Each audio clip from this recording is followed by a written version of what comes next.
Finally এখন আমি আছি কিন্তু গুয়াগাছা পল্লা নদীতে।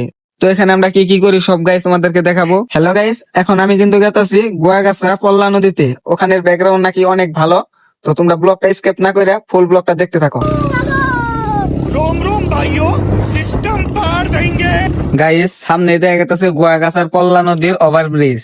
আমরা কিন্তু পল্লা নদীর ওভারব্রিজের তল দিয়ে গেতাছি। তো ওভারব্রিজের তল দিয়ে গেতে গেতে দিয়ে দুই দাদা সামনে খাড়াই খাড়াই মানুষের আনন্দ দেখতাছে। আর দাদাও মনে মনে ভাবছে দাদিরে যাই নিয়ে গে, কিন্তু এই কথা শোনার নগে নগে দাদা দিয়ে চাইল দিছে।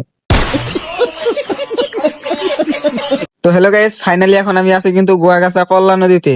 তো এখানে আমরা কি কি করি সব গাইস তোমাদেরকে দেখাবো। তো গাইস আর 1 মিনিট পরে ওভারব্রিজের উপর দিয়ে জাহাজ গেতাছে। তো গাইস জাহাজ না নেল গেতাছে নেল। शाबाश बेटा।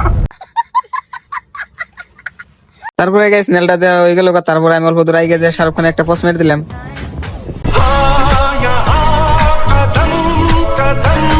তারপরে ব্যাক ক্যামেরা একখান হইলাম, একখান হওয়ার পরে কত ডিগ্রি হইতেছে একটা ডান্স করি। পরে কি ডান্স হয়ে যায় তোমরা দেখতে থাকো।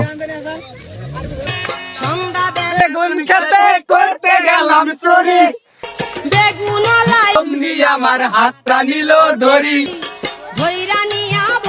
এলো আমার তলিতে যাবো না বেগুন তুলিতে, ও ললিতা আর আর যাবো না বেগুন তুলিতে। গাইস তারপরে দেখি আকাশ থেকে কতটি পরি নামলো। পরিটি দেখে আমি আর দেরি করলাম না, দিলাম দেরি করলে হয়তো পরিটি উইরা যাবো গা।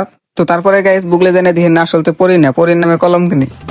গাইস এনেকার জায়গাটা কিন্তু ভালো না। কয়দিন আগে বলে একটা মানুষ মরছে, তার জন্য তো এখন মানুষ আহে না, কম আহে। আর গাইস ভিডিওর মধ্যে যেরকম দেখা যায় অরিজিনালি এনেকার ব্যাকগ্রাউন্ড কিন্তু ততটা ভালো না। আগে কিন্তু আমরা 1-1.5 ঘন্টা ওয়েট করছিলাম ট্রেন আসার জন্য, কিন্তু ট্রেন আইলো না। অহন গেতাছি গা বাড়িমুহি, অহন আইছে ট্রেন।